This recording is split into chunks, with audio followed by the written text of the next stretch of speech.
Suzuki V-Strom 1050 XT Pro, ovvero la versione più completa di V-Strom che Suzuki ha in gamma in questo momento. Una moto pragmatica, mi viene da dire, con cui Suzuki non ha ceduto alla tentazione di inseguire grandi potenze, grandi pesi, grandi prestazioni e anche grandi prezzi, perché il prezzo di questa moto è molto competitivo. Certo è che di dotazione e di tecnologia a bordo di questa Suzuki V-Strom 1050 ce n'è parecchia, ma sarà sufficiente per essere ancora convincente nel mondo di oggi? Beh, è quello che voglio scoprire in questo nuovo 1000 km con. Azzeriamo il conto chilometri e partiamo per il nostro viaggio con la Suzuki 1050 V-Strom XT Pro.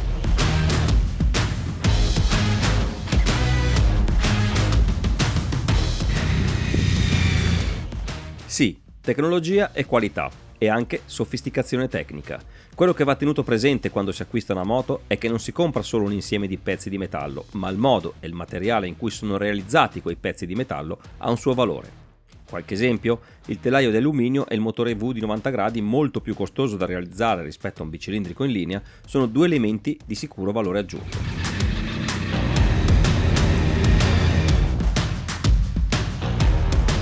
Valore che va tenuto ben presente quando si acquista una moto e che nel caso della V-Strom 1050 XT Pro sono inclusi in un prezzo di 15.890 euro, davvero competitivo.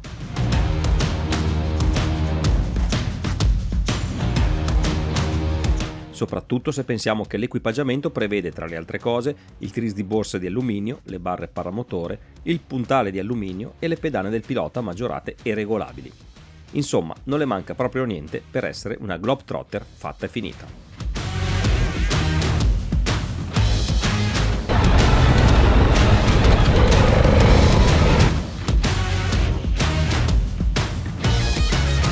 La dotazione quindi, come avete visto, è piuttosto completa. In questi primi 250 km di strada percorsa assieme, non sempre con il tris di borsa, a dir la verità, ho potuto apprezzare il fatto che la V-Strom 1050 XT è una moto, per così dire, della giusta misura. Non è troppo piccola, non è troppo grande, la vita a bordo non è affatto male e la posizione di guida mi piace. Apprezzo la triangolazione tra sella, pedane e manubrio. La moto è snella, anche se la sella è un po' stretta, però starci su per un po' di tempo comunque non è male. La sella, come detto, è molto stretta e la gamba alla fine fila giù dritta a toccare a terra. Una cosa che ho notato è che mi dà un pelo fastidio il fatto che le pedane siano proprio sulla verticale della gamba e quando la allunghi per poggiare i piedi a terra, almeno con gambe lunghe come le mie, intralciano un po'.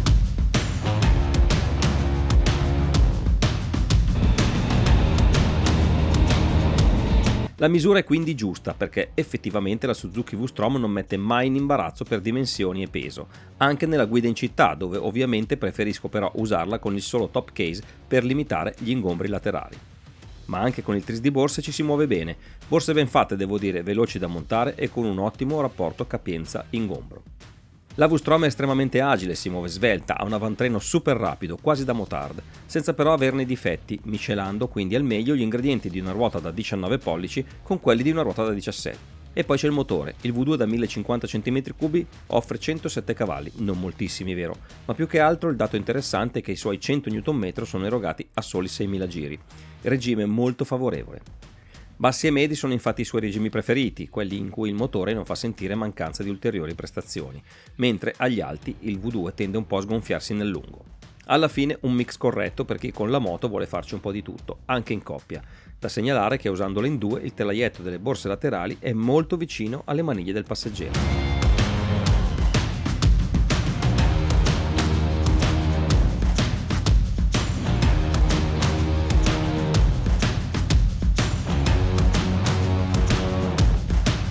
Primi 500 km di strada insieme alla V-Strom, primi rilevamenti sul consumo che al momento è stabile sui 16,7 km con un litro. Devo dire che questa convivenza non mi dispiace affatto, mi piace più che altro l'equilibrio che questa moto riesce ad offrire tra prestazioni e guidabilità. È una moto che bada molto alla sostanza e che non va in cerca di colpi di scena per attirare il potenziale cliente, ma che alla fine svolge egregiamente il compito che le viene assegnato, ovvero un utilizzo veramente all round. Qui vedete che siamo nel fuoristrada, per esempio.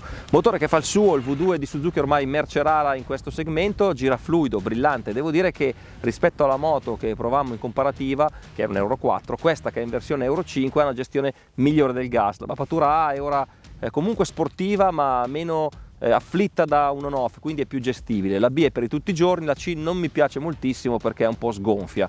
Trovo piuttosto pratico invece il sistema per cambiare tutti i controlli, che passa da un unico comando sul blocchetto sinistro. Argomento protezione, non male in verità, il cupolino taglia bene l'aria da testa e corpo, l'unico pecca che la regolazione è sul davanti, per cui quando lo devi regolare devi scendere dalla moto. Vero è che una volta trovata la posizione ideale del cupolino non si regola più, però averlo regolabile dall'interno come hanno tutte le sue concorrenti non sarebbe male, sarebbe una bella comodità.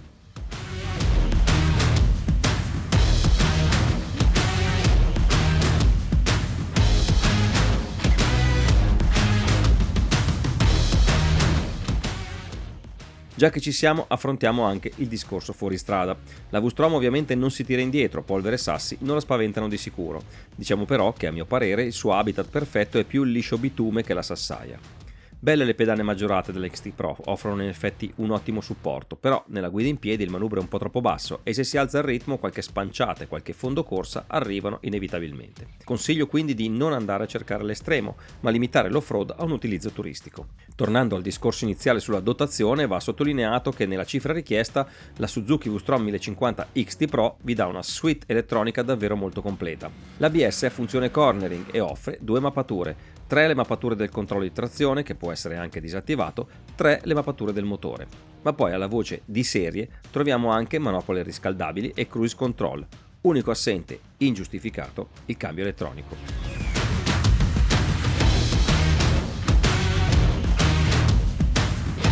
750 km, siamo quasi alla fine del nostro percorso insieme alla Suzuki V-Strom 1050 XT Pro, moto che devo dire continua a piacermi per la sua snellezza e agilità. L'avamtreno sembra quasi avere un 17, non un 19. Davvero sembra di guidare quasi una media cilindrata o comunque certo non una 1000. Una cosa che piace soprattutto quando vuoi guidare in modo disimpegnato, perché non hai mai troppo peso da portarti dietro. E poi tra le moto di questo segmento la V-Strom è sicuramente la più facile da mettere sul cavalletto centrale. Cosa da poco? Beh, non proprio. La ciclistica è sicuramente sana e tra tutto mi è piaciuta molto la forcella, pronta a copiare tutto ma anche adeguatamente sostenuta secondo me in frenata. Piuttosto è il posteriore ad essere un po' seduto secondo me, un po' cedevole, cosa che si avverte anche guidando solo con il top case, ancora più evidente se si montano tutte le 3 borse magari cariche. Nella tabella vi ho messo tutti i settaggi con cui la moto ci è stata consegnata. Per questo motivo io ho preferito aumentare un po' il precarico della molla del monoammortizzatore, comodo da fare con il pomello che si trova sulla sinistra. In questo modo la Suzuki si siede meno, si punta un pochino più sul davanti e secondo me si guida anche meglio. Non posso non segnalare quella che secondo me però è la vera pecca purtroppo della V-Strom, ovvero l'assenza del cambio elettronico e in questo caso che non è previsto nemmeno come optional. Peccato perché ci starebbe molto bene su questo motore, soprattutto nella uso in città, situazione in cui però la Suzuki V-Strom in compenso si distingue per una frizione davvero morbidissima da tirare, la migliore di quelle che io ho provato ultimamente.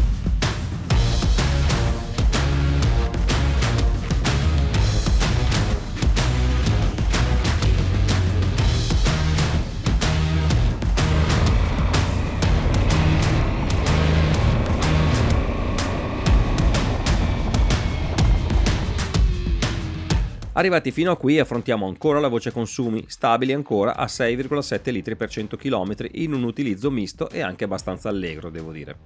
Il capitolo freni ottiene voti positivi, sono ben calibrati, hanno comandi ben realizzati e la giusta potenza.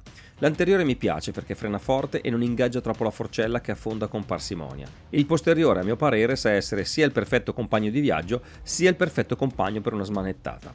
Modulabilità, corsa del pedale, punto di pressione, tutto perfetto. Piccolo appunto sul cruscotto che rinuncia alla tecnologia TFT ma è completo, è leggibile e ben navigabile nei menu. Molto intelligente invece la barra sopra il cruscotto che permette di montare facilmente un navigatore o un roadbook alimentati dalla presa USB piazzata sulla sinistra del cruscotto stesso.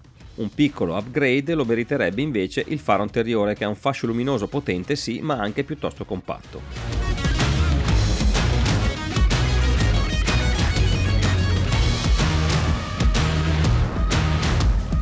1000 km trascorsi, fine della convivenza con la Suzuki V-Strom 1050 XT Pro.